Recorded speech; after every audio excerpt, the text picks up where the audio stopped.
E olha só, gente, para todos vocês que estão nos acompanhando, vocês já ouviram falar sobre um sommelier? O que é o sommelier? É o nome do profissional especializado em produtos como queijos e vinhos, né? Mas nos últimos tempos, esse termo tem ganhado força quando o assunto é imunização. Um comportamento que está cada vez mais comum é o das pessoas que formam filas nos postos de vacinação, mas buscam doses específicas, como o da Pfizer, por exemplo, né? Assim, esse tipo de pessoa está sendo chamada, ironicamente, de sommelier de vacina, já que tenta ranquear os imunizantes entre os melhores e piores. Para falar sobre o assunto, a gente vai conversar com a infectologista, a doutora Josi Herrera, por videochamada. Doutora, muito boa tarde. Boa tarde, Jaqueline, tudo bem?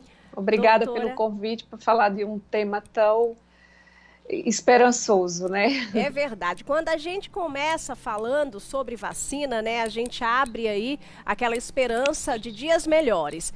Primeiro, eu queria que a senhora explicasse para o pessoal de casa: existe uma vacina melhor ou pior que a outra? Não, então, nós temos no Brasil hoje disponíveis 3 vacinas, né? Agora, mais recentemente, a da Pfizer, nós começamos a campanha de vacinação com a Coronavac, que é a do Butantan, e a AstraZeneca, de Oxford. E agora, em maio, foi adquirida a da Pfizer, já com um grande atraso. E aí tem esse mito de que a da Pfizer é melhor porque é mais eficaz. Não é bem assim. Realmente, os estudos que demonstraram eficácia logo de início, o da Pfizer tem uma eficácia maior, de 95%, enquanto o da AstraZeneca é de 60% a 70%, e a Coronavac é 50%. Em média de 50%. Porém, são estudos realizados em contextos diferentes. Por exemplo, a Coronavac foi um estudo realizado no Brasil só com profissionais de saúde, que a gente sabe que os profissionais de saúde são muito mais expostos diariamente a altas cargas virais. Já o estudo da Pfizer, esse que demonstra cerca de 95% de eficácia, não foi com o profissional de saúde.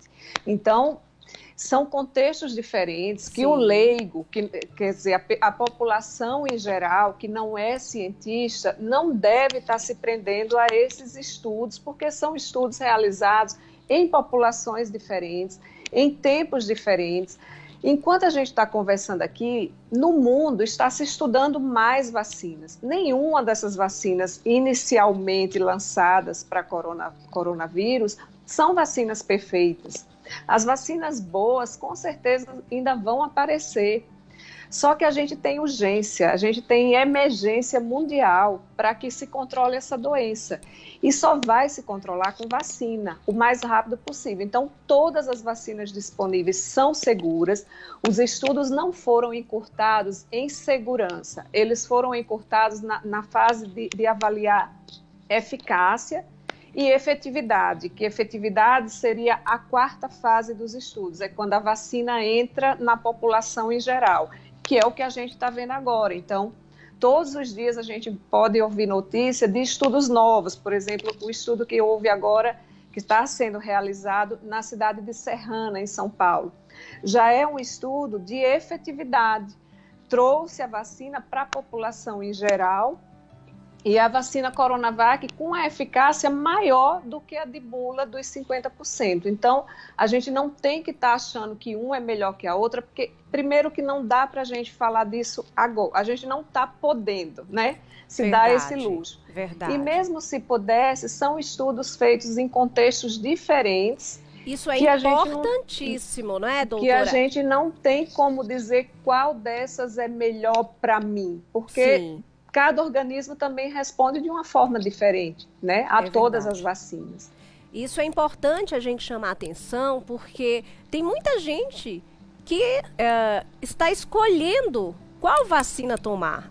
Chega no período que é o adequado, né, de acordo com a divisão que está sendo realizada para a aplicação da vacina, e muitas vezes, a depender do tipo da vacina, a pessoa ela, né, não vai tomar vacina para aguardar um outro momento para ser uma vacina considerada uma melhor, né? Então, é importante a gente esclarecer que quem está em casa deve tomar a vacina e que não deve ficar escolhendo entre qual vacina tomar, né? A melhor vacina é a que está disponível. Isso é importante, é um contexto que a gente deve levar em consideração, é a atual situação da pandemia. Perfeito, Jaqueline. É extremamente importância você tocar num assunto desse, num programa onde as pessoas estão assistindo, porque assim, não tem nenhuma vacina 100% eficaz. O que vai aumentar a eficácia da vacina é o maior número de pessoas vacinadas, porque isso vai diminuir a circulação viral na população. Então, se eu tomei uma vacina que em mim nem fez efeito, digamos que eu tomei a da Pfizer, mas meu sistema imunológico não trabalhou adequadamente e eu não consegui imunidade. Enquanto tiver muito vírus circulando na comunidade, eu posso pegar. Mas à medida que mais pessoas com o sistema imunológico bom forem se vacinando e diminuindo a circulação viral, mesmo eu que não consegui atingir a minha imunidade com qualquer vacina, eu vou estar protegida, porque o vírus vai demorar mais a chegar em mim, porque Sim. tem menos transporte para ele, né? Porque tem menos pessoas aptas a transportar o vírus. Então, a vacina é mais do que uma responsabilidade individual, uma proteção individual. O grande efeito das vacinas, e a gente não está falando só da vacina da Covid, mas todas elas, inclusive das doenças erradicadas, como pólio, é a transmissão coletiva. Sim. Então, eu consigo diminuir a carga, a circulação do vírus na população, e mesmo aquelas pessoas que não foram vacinadas ou que não atingiram a imunidade, por exemplo, crianças menores de 12 anos que não vão ser vacinadas, se não tem vírus, se o vírus não está encontrando pessoas para circular, essas crianças vão estar protegidas mesmo sem estar vacinada. Então, assim, é irracional eu estar adiando o meu dia de tomar vacina porque eu vou escolher uma vacina melhor. Sim. Além disso, ainda tem mesmo prejuízo individual. A gente conhece pessoas, profissionais de saúde que estão internados em UTI porque se recusaram a tomar a Coronavac lá em fevereiro, janeiro, quando chegou para nós profissionais, esperando uma vacina melhor. E não deu tempo. Não deu tempo esperar a vacina melhor. Adoeceu e adoeceu com forma grave.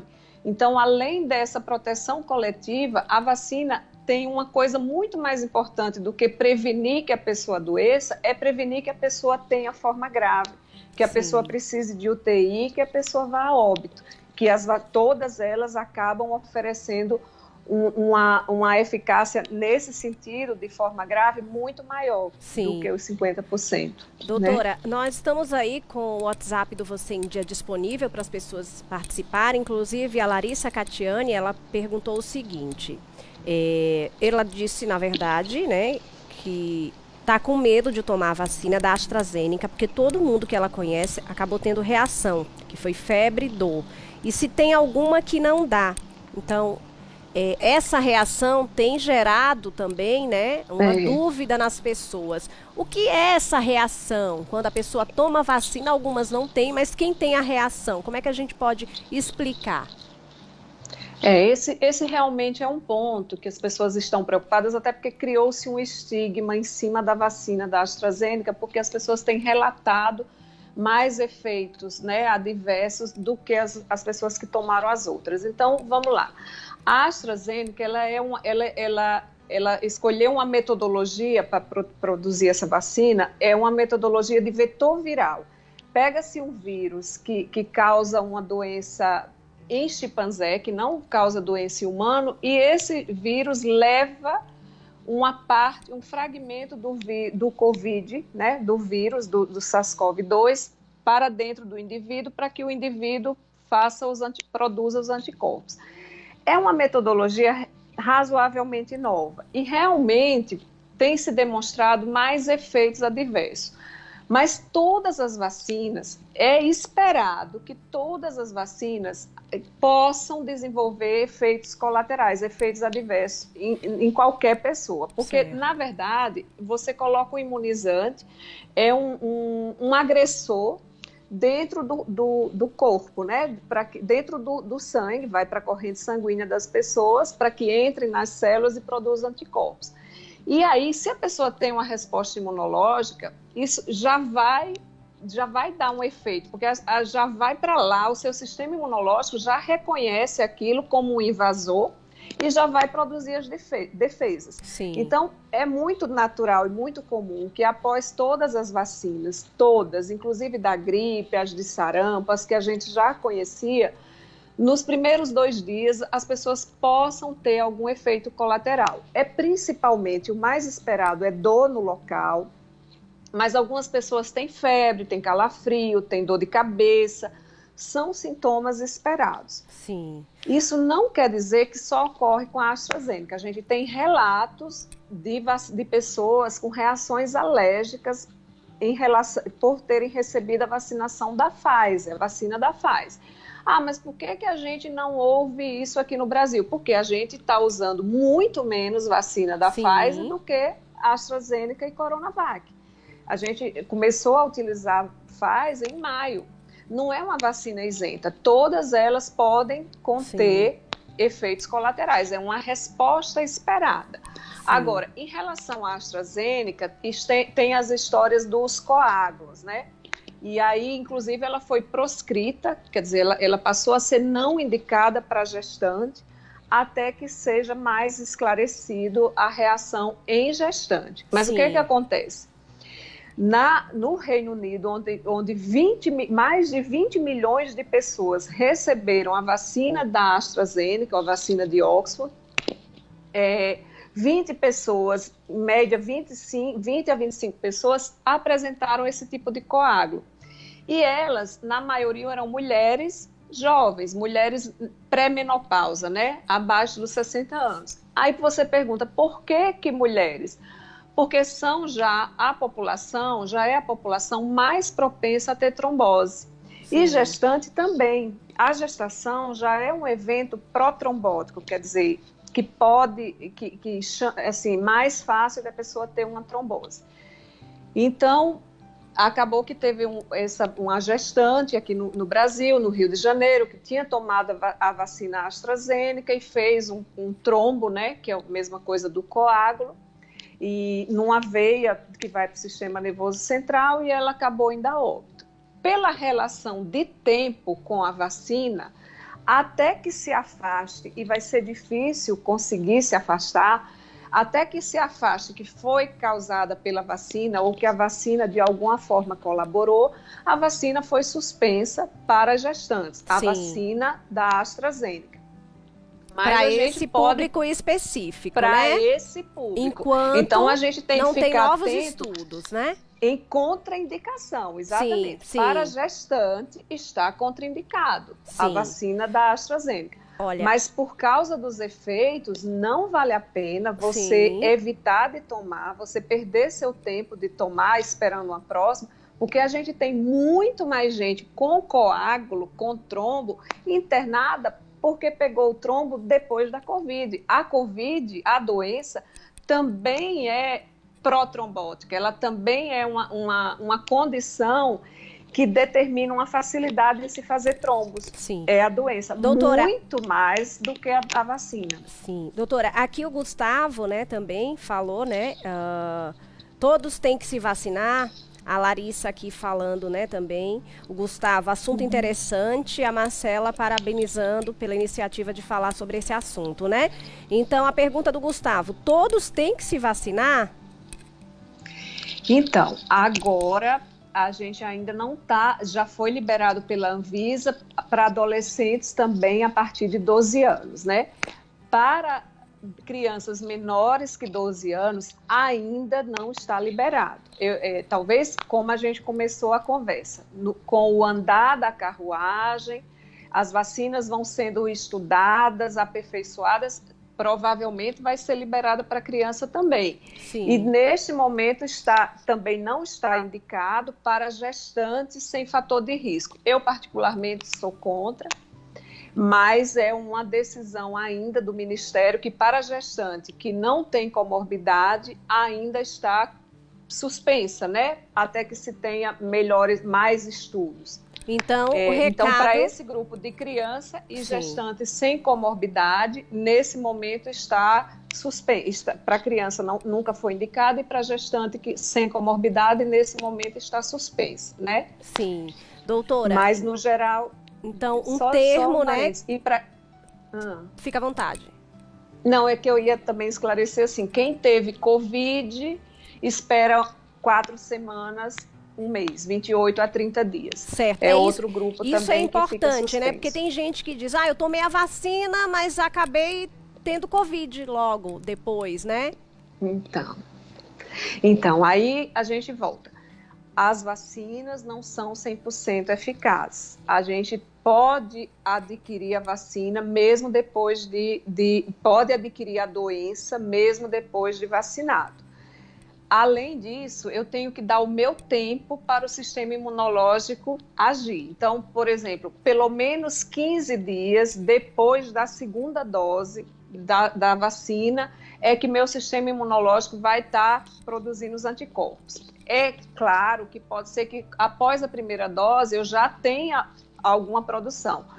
Uma resposta mas positiva, os estudos são após a segunda dose. Então, tem gente que acabou de tomar a primeira dose, adoeceu, vai para o hospital até, e chega e diz, eu peguei da vacina. Não pegou da vacina. Provavelmente já estava com o vírus em período de incubação, como a gente fala, né? O vírus já está lá, já está com a pessoa, mas a pessoa ainda não desenvolveu sintomas, tomou a vacina, um estímulo e a pessoa desenvolve os sintomas daquele vírus que já estava lá. É um ponto. O outro ponto é realmente a vacina não ser eficaz nessa pessoa, porque nenhuma delas ofereceu 100% de eficácia. Sim. Né? Doutora, eu quero agradecer a participação da senhora aqui em nosso programa, pelos esclarecimentos. É essencial que a gente conscientize as pessoas num momento como esse, né? Não escolham, a melhor vacina sempre vai ser a que está disponível para você, tá?